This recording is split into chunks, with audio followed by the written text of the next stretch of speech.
over 30 years, Point of Grace has shared music, faith, and friendship with listeners across the country. Now Denise, Lee, and Shelley are inviting you into their circle. Welcome to Circle of Friends, the podcast. It's Point of Grace. Each week they're talking real life, current events, stories of true friendship, wisdom from God's Word, and all their favorite things. If you're looking for a little company, a few laughs, and a lot of Jesus to hold it together, Circle of Friends, the podcast is waiting for you. Subscribe now wherever you listen or watch podcasts, and circle up with Point of Grace.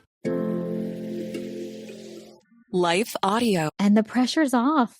The pressure is off because he wants to walk with you in it, and he wants to walk with you through it, and he wants you to learn so many things about who he is, and that his grace is just, his mercies are new every single morning. Welcome to the Faith Over Fear podcast, where we discuss powerful truths to quiet anxiety and fear, big and small. If you've ever reached for something to quiet your mind, take the edge off, or just get through the day, this episode's for you. Sometimes fear doesn't shout. Sometimes it whispers, you deserve this, or you need something to cope. And today we're talking about what happens when we stop numbing long enough to let God meet us there with grace, not shame, and with real freedom. I'm Carol McCracken, and I'm joined today by Christy Osborne, author of Love Life Sober. And it's going to be a conversation, I just know, about renewal and honesty and discovering joy with Jesus right in the middle of our struggle. Welcome, Christy. I'm so glad you're here today. Oh, Carol, thank you for having me. It just feels like we're already old friends. So I'm glad I'm here. Me too, finally. What I'd like you to do is tell our listeners a little bit about yourself. Sure. I'm 43 years old. I grew up in Los Angeles, went to college at USC here, University of Southern California. Then I went to law school at Pepperdine in California. In law school, I met my husband, and he got a job offer in the United Kingdom in London. I have 2 teenagers, but God called me into this incredible work of helping individuals find freedom from alcohol, because I struggled with my own alcohol story, not as a rock bottom drinker or as anything that would basically flag to someone that I had a problem. Everyone thought I was just drinking like everybody else, as normal, social. But my mom passed away, and I started to use alcohol to numb and cope with grief. And then I started to realize that I was giving it a lot of other jobs, like relaxing or connection. And so I started to explore my relationship with alcohol in 2020, ironically, right when the pandemic hit. Yeah. And God just brought me on this incredible freedom journey. I like to now call it an alcohol exodus, because leaving alcohol behind, and I became a coach. I come alongside individuals, and I help them find freedom, and I help them figure out if wine has become an idol in their life and if it's taking up too much space. And in this really grace-filled, compassion-led way, because I know how hard this is. Yeah. And I know that so many struggle, not necessarily with, you might not feel like you're quote unquote bad enough to walk into an AA meeting or a rehab, but you're drinking every night, and you know it's taking up too much space and getting in the way of your relationship, either with your family or ultimately with Jesus. And so this is like an opportunity to explore that. And so I got to write the book. It came out at the end of 2024. And yeah, that's a flyover of all the things. I love that too, because I also struggled with alcohol, and it was something I did have a rock bottom 12-step program, the whole bit, but I tried to do everything on my own. Yeah. And that's why I really want to talk to you, because it is one of those things. Connection is so important in this journey. And the fact that you coach, the fact that you don't have to be rock bottom, you just bring a lot of awareness where I was very uneducated. I tried to power through. I tried to do the willpower thing. I want people to be so aware of what you are doing for the community, because just like you and me, there's more of us out there. Yes, there is so much more of it. And honestly, my community and clients are made up of gals that the drinking is a spectrum, right? Like I have gals I talk to who just drink on weekends and they want to look at their relationship, or people that have gone to treatment and then just realize that there isn't enough Jesus in traditional, which like I support all of it, right? Because God's so good, and he just has these, each and every individual journey is so unique because Right. he's trying to teach us something.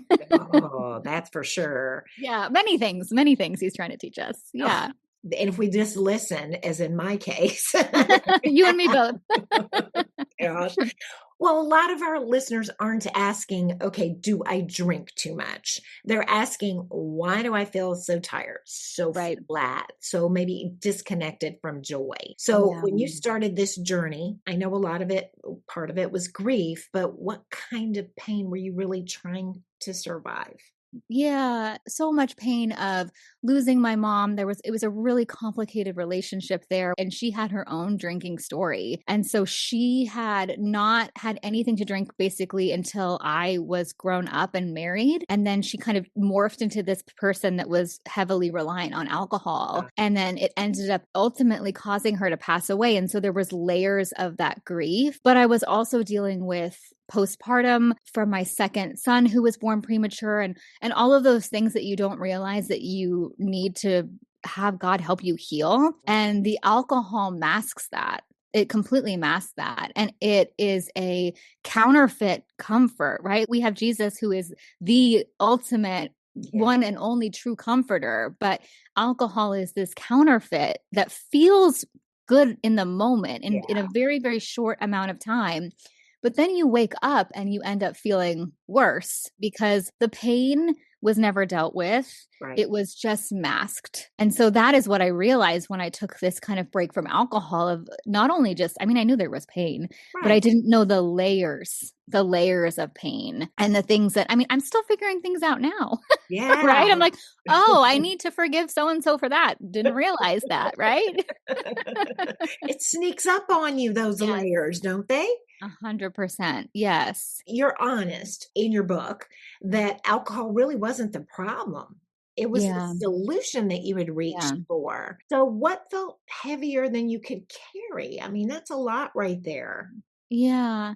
I think one of the questions that resonates with gals the most is what is the job that you're giving alcohol? Because then it allows you to get really clear, take those thoughts captive about what you're using it for, because it truly is a solution. We say all the time in my community, like, we don't have a drinking problem, we have a thinking problem. We need to get really, really clear about what we are thinking about, because then we are able to modify that behavior. It really is about, like we talked about, layers, uncovering the roots of the pain that you're going through. Again, for me, it was so many different things that only with sobriety and Jesus, I was able to unearth. And God's just so gracious in his timing, because once alcohol is kind of in the rear view, then he gives you other things to look at. One of the things that I think, and it's a different perspective than traditional recovery or anything like that, is really looking at your alcohol story as part of your larger sanctification journey and getting closer to Jesus and putting it down. And when we talk about that, it's so freeing because it means there's not this timeline and there's not this pressure and there's not this fear of failure that needs to be attached to looking at your relationship with alcohol. Because ultimately, if the goal is getting closer to and becoming more like Jesus, then his yoke is easy and his burden is light, and he will carry you and he will guide you in a way that doesn't have to feel like you're holding it so tightly and that it is so willpower and we have to do this and we have to do it in a certain amount of time. Well, so obviously you're a believer. Have you always been a believer? Yes. So I grew up in church, but I really didn't have the connection that I do now with Jesus until my sobriety story. I knew that is where I needed to go. That I knew that was the first place I needed to reconnect with when I started this whole thing back in 2020. Like I was more of a fan, of Jesus than a follower. I wasn't a disciple. So much of the sobriety journey really is about picking up your cross, right? And following him, because it's hard. Yeah. And I didn't get that until I reconnected with him in this way. And so the sanctification, that's a pretty churchy word, but you rephrasing it, it's getting more and more like Jesus. Yeah. And how did you find that was happening for you? Well, I think, and I talk about this in the book, I think we drink for a lot of the reasons, I call it the fruits of the spirit test, for joy or for peace are reasons that we drink. And I realized that alcohol was bringing me further and further away from those fruit, love, joy, peace, Yeah. patience, kindness. I was not kind to my kids when I was hungover. Hello. I I was get it. really not kind to my husband when I was hungover or Yeah. drinking. It was really about looking at that and then realizing that when I actually spent time and abided with Jesus, the fruit was a result of that. And that, again, alcohol was the counterfeit and the distraction and the thing that actually did the opposite of those things. It was coming into reading the word again and being aware of that in order to be the woman that God wanted me to be, like I had to abide in him, and that alcohol had to fall by the wayside. Definitely. Well, you talk about moments where you didn't exactly feel out of control, but you felt disconnected. What Yeah. were you starting to notice about your emotions or your spirit that concerned you? I think one of the things that I realized was that talking with God is a two-way conversation. That's key. Yeah. And when I was drinking, I would maybe say a prayer as my head hit the pillow, Yeah. and it was, mainly a list of things that I wanted him to get done for me that week. But I wasn't creating the space for him to speak back to me. And Mm, that happens in quiet, and that I couldn't be quiet and I couldn't hear him when mm. I was drinking. Yeah.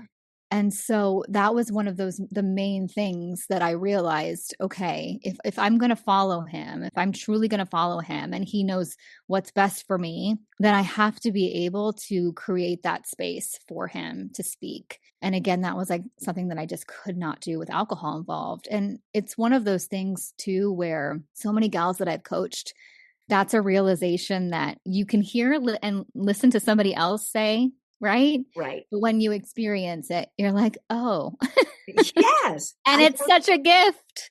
I totally agree, because you don't realize you're without it until you get it.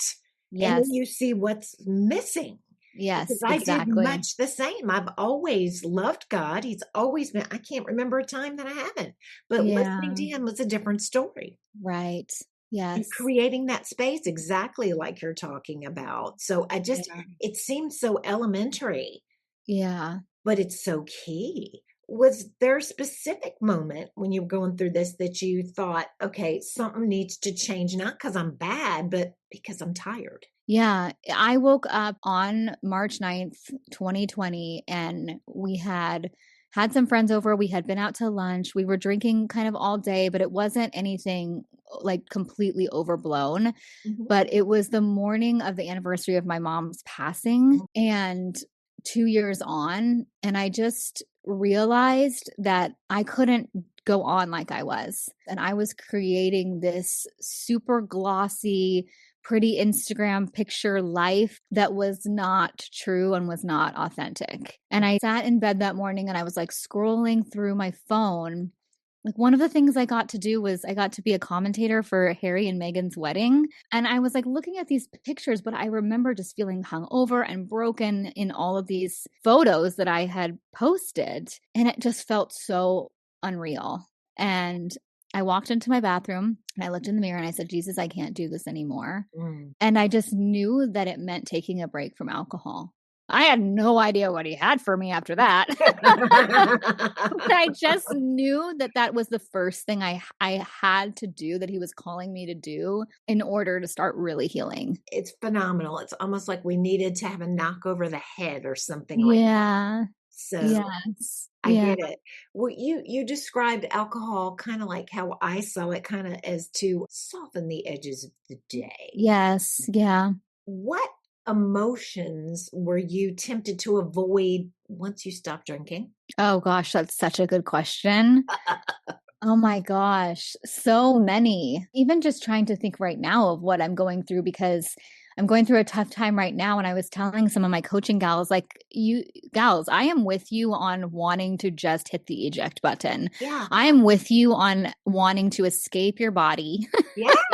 and not sit in the hard emotions. And that can be anything from anger to frustration to being overscheduled and overworked and not knowing how to create the space and the rest for yourself. Like Sabbath was a big thing for me in 2025 that I experimented with, that I'm like, oh, this is another thing that I thought was something you were wagging your finger at all of us, God, but this is actually a gift too. Who knew?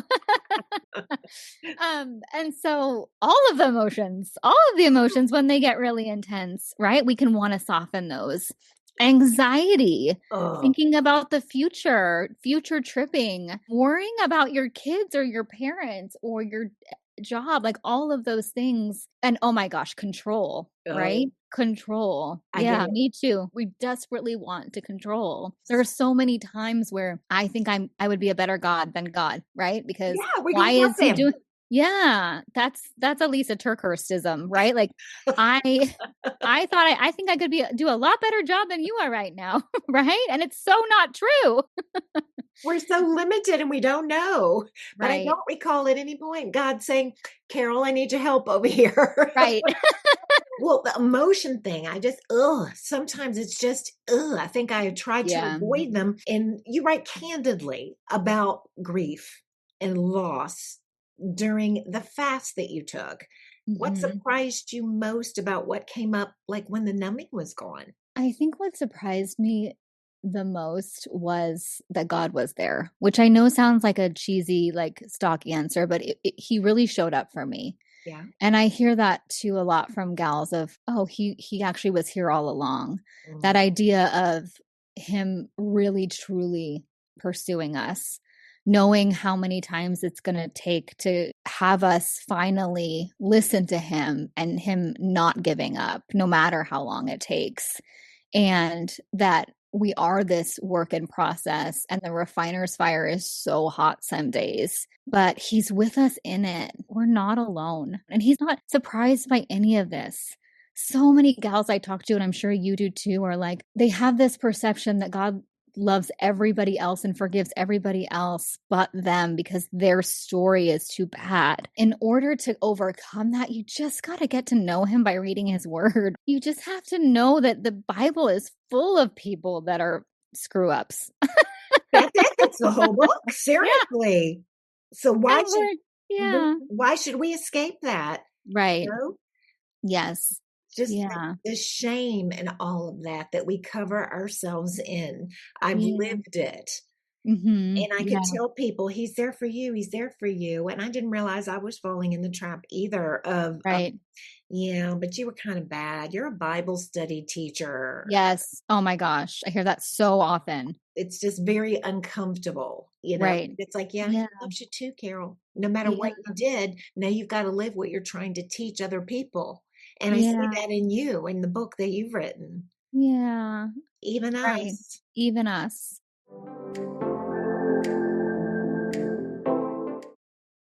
Americans have a big healthcare problem. Over 100 million U.S. citizens carry medical debt. But that's not the whole story. With health insurance, your out-of-pocket and monthly costs are way too high. You get surprise bills, denied claims, and poor customer service. That's a serious burden. As Christians, we don't have to pay for a broken system. Christian Healthcare Ministries is an alternative to health insurance at half the cost. You can enroll at any time and join a proven, faith-based solution that's both reliable and affordable. CHM isn't just help, it's financial and spiritual support when you need it most. Families across the country count on CHM to step in during their hardest moments. And it works. Stand up to health insurance with a low-cost, biblical solution. Join CHM today by visiting chministries.org/wellness. That's chministries.org/wellness. You know, the Bible tells us, I will bless those who bless you. That's not just a nice sentiment, it's biblical prophecy. And it's a commandment from God, it's a calling, and right now we're called to act. The teachings of the New Testament are deeply intertwined with the Hebrew Scriptures. As Christians, we are called to honor and respect this shared heritage. The Apostle Paul reminds us in Romans 11:18, do not consider yourself to be superior to those other branches. If you do, consider this. You do not support the root, but the root supports you. Supporting the people of Israel is more than a belief. It's a biblical mandate. By partnering with the International Fellowship of Christians and Jews, IFCJ, we can live out this calling together. Just as the fellowship blesses God's children, we know that you will be blessed too. Learn more about the fellowship and how you can live out your faith, bless Israel, and be blessed in return. Visit ifcj.org today. Again, that's ifcj.org.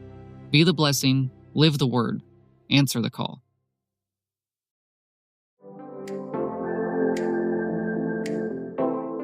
Okay, some of our listeners have been in survival mode for like what seems like years. Yeah. Doing all the right things like we thought we were doing. What did you personally have to face about yourself during this time? Oh my gosh.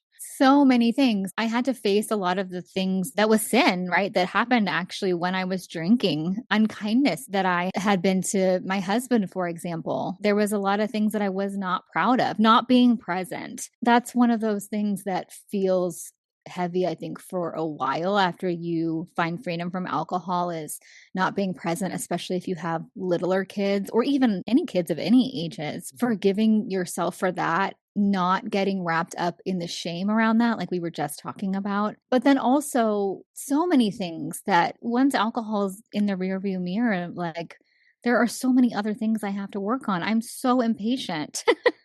And that's okay because God meets me right where I am in the fast moving and and all of that. One thing, that's what I really appreciate, is that you don't frame this like, okay, let's clean yourself up so God can meet you. Right. What did you experience, or should I say, where did you experience Jesus most clearly during the fast that you took from alcohol? Every single morning when I would just wake up and have the energy to be in the word, I experienced him. I really did. It was creating that space to be with him and hear from him again. And then just being able to see how he was working in my life, in the disappointments, again, in the way that I would not have planned it, was something that I don't think I could have done if I had still been drinking. Yeah. My husband had a major job change, like 2 years after I stopped drinking, and it was crazy. We never thought it'd happen type of thing. And I wouldn't have chosen it, but now I can see what he is doing and why. And I think that it gives you that opportunity to look back at past disappointments and things that you would have done differently and really understand that he has a plan and his timing is perfect. It's one of those, like, you have to live it out, right? You have to like go back. And that's what we talk about all the time too, with gals struggling with anxiety or things that they're future tripping over. It's like, go back, bust out your journal, babe. And let's write down all the times that he showed up for you in the disappointments or in the ways that you wouldn't have chosen it. And it's that kind of clarity and space that I think is truly only possible when you are clear-headed and not fuzzy from alcohol. And that's the perfect word, the fuzziness. I mean, you're there, but are you really all there for something like that to hear? So how did your prayers change once alcohol was out of the picture? Prayers changed in that I gave him space to speak to me. I also am really, I don't want to say in tune, but I feel like I'm more aware of the spiritual battle that this is for a lot of us. Okay. That alcohol really is a tool of the enemy, that he uses it to create division between us and God and us and other Christians. And I hear it. I'm sure you do too, right? Like and so we are dealing with powers outside of this world that we cannot see. And so being rooted in the word and rooted in prayer is so, so important. So how did scripture that you're talking about, or even the simple self-awareness, how did it help you interrupt those thought patterns without maybe spiraling into self-judgment? Yeah, I think it's when we look at the armor, the word is the sword. It's our only weapon. That is a good point. Yeah. I had someone actually on a coaching call yesterday say her word for 2026 is declare, because she wants to start declaring more of the word out loud. Wow. And so we talked about on this coaching call yesterday about how that is exactly what Jesus did when he was faced with temptation in those 40 days in the desert. He brings the word, he says it out loud. It is truly our only weapon. And so praying scripture is something that I am working on every single day. There's that great, the Beth Moore study, Living Free, I think is the one that where she teaches you how to pray scripture. And I'm sure there's some other great ones out there, but really knowing his word so that you could bring it into the discussions with him and use it when temptation strikes too. Okay, so for the one who is listening right now and who's afraid of what mind might do without alcohol, what would you want to know from your own experience?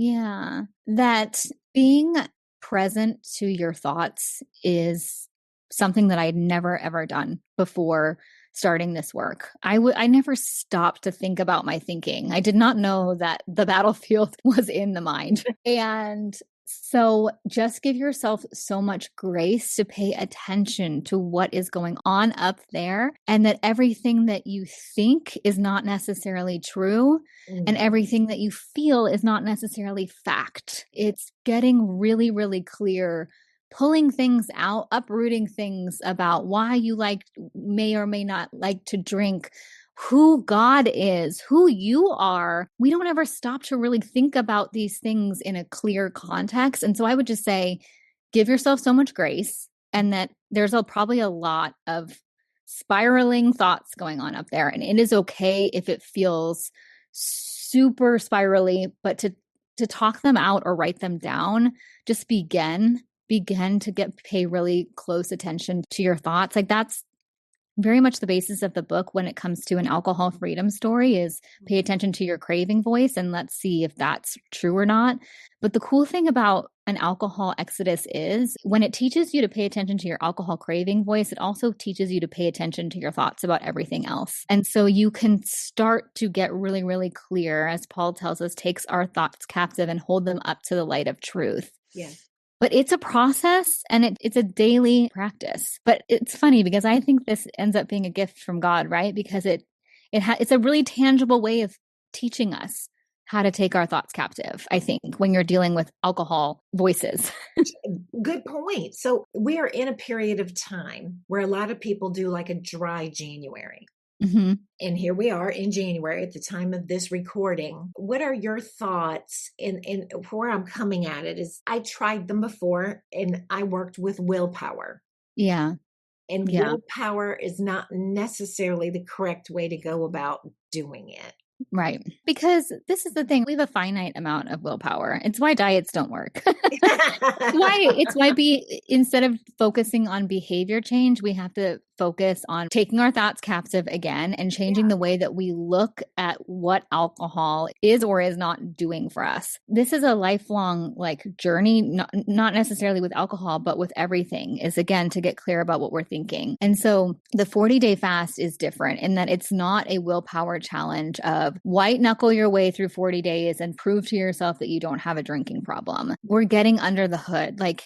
So many gals say they go back and read the book a second or a third time and take something different from it each time, because it really is about pulling apart all these old narratives. Why do you think that you like to drink? Is that true? What job are you giving alcohol? Is that true? Because ultimately, you're always going to have the desire to drink if you think that there is a benefit there. And so we want, if this is what God has for you, to lose that desire completely, which is something I never thought was possible. Yeah, me neither. Right? Yeah. And so in order to lose the desire to drink, you have to change the way that you think about alcohol. Right? And so that is what this fast is about. And focusing on this as a gift, and focus on feeling better, and focus on this being a get to, not a have to. And ultimately, if the goal is about getting closer to Jesus, then it's not something that you can fail at, because he will meet you there. Oh, that's a beautiful thought of hope. So, Christy, if Jesus were sitting with the one who's exhausted, the one who's, grieving or maybe quietly stuck, Mm-hmm. what do you think he would want her to hear about this season? That he's right there, that you're not alone, that he has freedom for you, and that he has a perfect plan, not only for your life, but for whatever this chapter of an alcohol exodus looks like for you. And the pressure's off. The pressure is off. because he wants to walk with you in it, and he wants to walk with you through it. And he wants you to learn so many things about who he is, and that his grace is just, his mercies are new every single morning. Amen. This doesn't have to be a hard and heavy and scary. So many people are feeling that right now in January of, oh my gosh, I'm going to fail at this. I'm not going to be able to do this. I'm going to make this promise to myself, and I don't even know if it's going to last past 5 p.m. tonight. But you know what? Like, he's with you in it. And I don't even think we need to count. If counting days doesn't work for you, that's what I talk about in the book. It's a 40-day fast, but there's so many grace-filled ways to look at this so that you can really experience who God is without adding extra shame on top, because that's the enemy. Absolutely. 100%. Wow. So as we close today, listeners, I want to remind you of this, that freedom doesn't begin with willpower, just as Christy was saying. It begins with honesty and trusting that Jesus is going to meet us right where we are.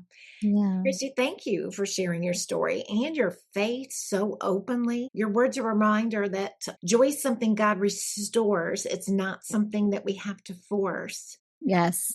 And to the listener who feels exposed like I did, or hopeful or unsure, you're not alone. Mm-hmm. We're not beyond God's reach. Yes. Now, if you haven't already done so, I encourage you to subscribe to this podcast so you won't miss a single episode, and rate it because it encourages my co-host Jennifer and me, and really share it with your friends. And until next time, may you live as one who has been set free.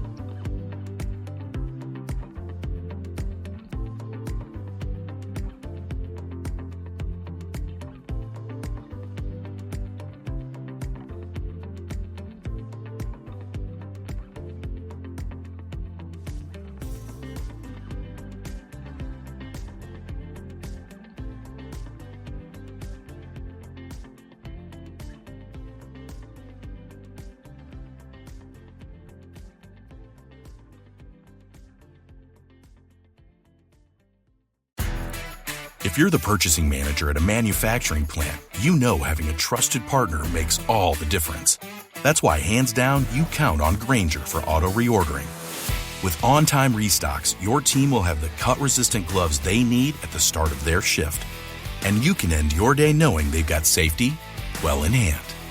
Call 1-800-GRAINGER, click Grainger.com, or just stop by. Grainger, for the ones who get it done.